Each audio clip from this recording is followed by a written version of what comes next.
सीधा पॉइंट पे आते हैं और इस टॉपिक के बारे में बातचीत करते हैं जो साला बढ़ता ही जा रहा है। इसके बारे में बातचीत कब से स्टार्ट हुई थी और आज भी चलती ही जा रही है, रुकने का नाम ही नहीं ले रही। तो मुझे लगा कि चलो अपना ओपिनियन मैं भी दे देता हूँ उसके बारे में।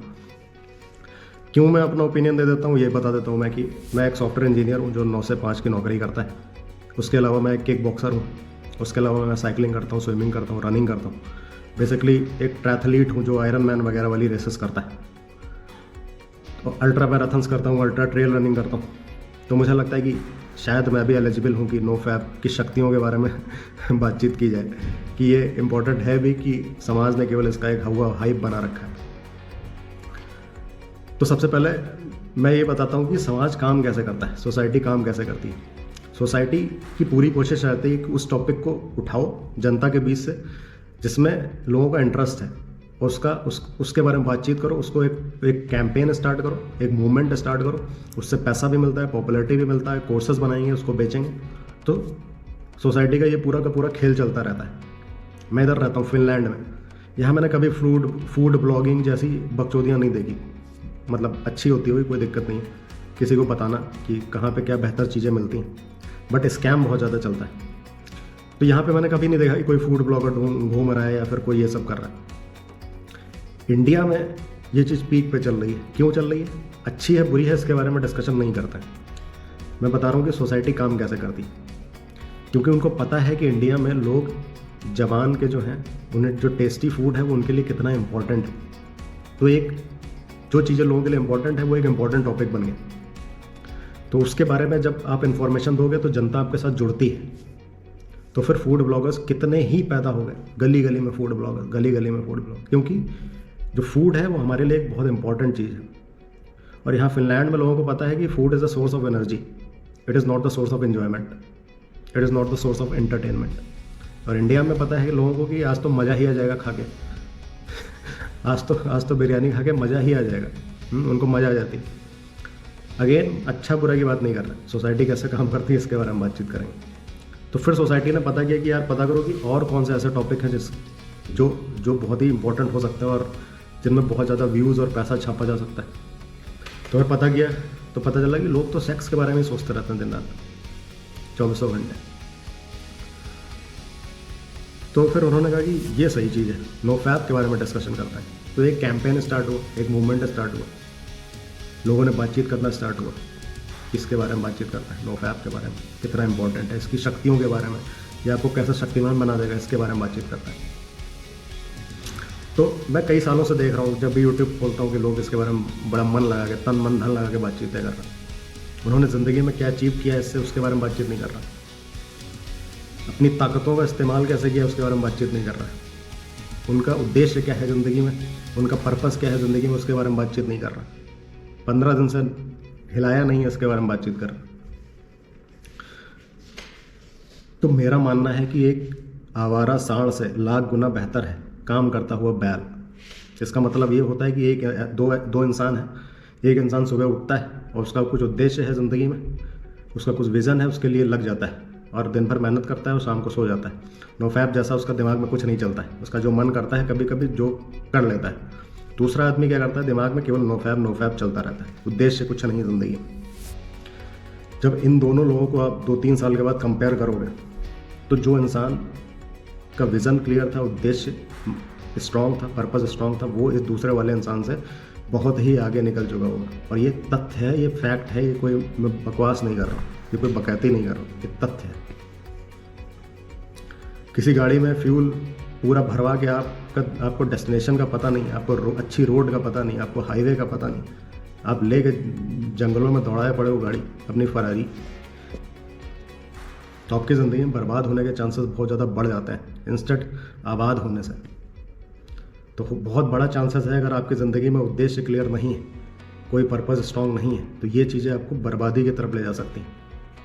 पहले एक लड़की के बारे में सोच रहे थे, अब 4 लड़कियों के बारे में सोच रहे हैं।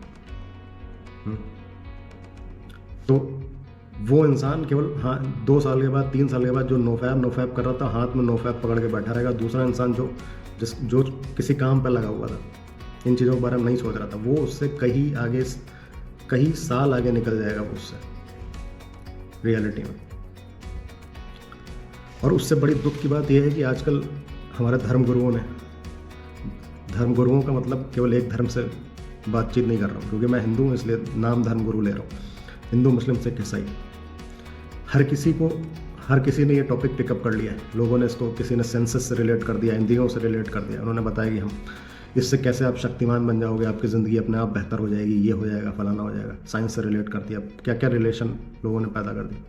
क्योंकि उनको, अगर वो भी केवल उपनिषद के बारे में बातचीत करते रहेंगे, वेदों के बारे में बातचीत करेंगे, लोगों का इंटरेस्ट खत्म हो जाएगा कि यार ये क्या बता रहा। तो उन्होंने कहा यार ऐसा टॉपिक चुनो जो हमारे फ़ैन, हमारे जो फॉलोअर्स हैं उनको मज़ा आती हो बात करने में। तो उन्होंने कहा हाँ ये नोफैब वाला बड़ा इंपॉर्टेंट है, इसके बारे में बातचीत करते हैं, इसको इंद्रियों से जोड़ देते हैं, ये जोड़ देते हैं, वो कर देते हैं। अगर ये टॉपिक इतना ही इम्पोर्टेंट था तो एज ए हिंदू हमारे लिए सबसे जो सर्वोपरि है वो हमारे लिए उपनिषद है, वेद है। किसी भी ग्रंथ में कोई प्रॉब्लम आती है अगर, तो कंसल्ट किया जाता है कि जो उपनिषद में लिखा हुआ है, वेदों में लिखा हुआ है, दैट इज़ उसी को माना जाएगा, उसी को कंसिडर किया जाएगा। अगर ये टॉपिक इतना ही इम्पोर्टेंट है तो भाई ऋषि मुनि हमारे क्यों नहीं लिख के गए इन टॉपिक को उपनिषद में। मैं बताता हूँ क्यों नहीं लिख के गए। क्योंकि उन्होंने शायद ये कल्पना कभी नहीं की थी, ना ही उन्होंने कभी ये सोचा था कि आने वाली हमारी पीढ़ियाँ इतनी मूर्ख होंगी, इतनी लाचार होंगी कि वो दिन रात यही सोचती रहेंगी अपने दिमाग में। उन्हें लगा था ये एक प्रोसेस है जिसको लोग फॉलो करेंगे, उनकी जनरेशन्स आगे बढ़ेंगी और लोग अपने पर्पस की तरफ, उद्देश्य की तरफ बढ़ते रहेंगे, अपनी ज़िंदगी को बेहतर बनाने की कोशिश करते रहेंगे। उन्हें अगर लगता है कि हाँ साला आदमी ऐसा हो जाएगा तो फिर वो लिख देते क्लियरली कि भैया ये सब फॉलो मत करना, अपना ज़िंदगी पे, काम पे ध्यान देना।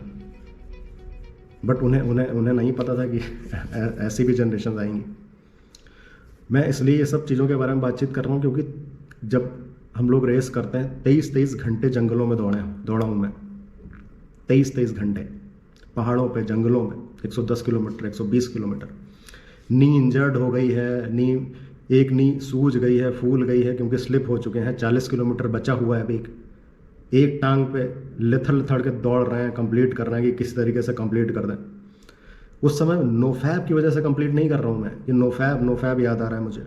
मेरा उद्देश्य क्या है, मैं एक इकलौता हिंदुस्तानी हूँ जिसने पार्टिसिपेट किया इस रेस में। तो एक प्राउड की फीलिंग है कि मुझे ख़त्म करना ही करना है। नी बाद में देखी जाएगी, दर्द बाद में देखा जाएगा। उस समय मेरा पर्पस मेरे लिए सबसे महान है। वो पर्पस मुझे खींचता है फिनिश लाइन की तरफ, ना कि नोफैब मैंने फॉलो किया कि नहीं किया। ज़िंदगी में आपका पर्पस महान होगा तो आपको कहीं रास्ते में चलते हुए नोफैब भी मिल जाएगा।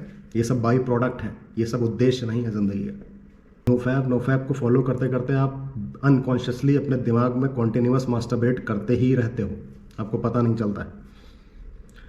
तो ये टॉपिक, इस चीज़ के बारे में सोचना इतना इम्पोर्टेंट नहीं है जितना इम्पोर्टेंट है कि भैया हम सुबह क्यों उठते हैं, हमारी ज़िंदगी में हम पैदा क्यों हुए, क्यों ज़िंदगी मिली, उद्देश्य क्या है हमारी ज़िंदगी का। अगर ये नहीं पता है तो नोफैब आपको बर्बादी की तरफ लेके जाएगा, ना कि आबादी की तरफ।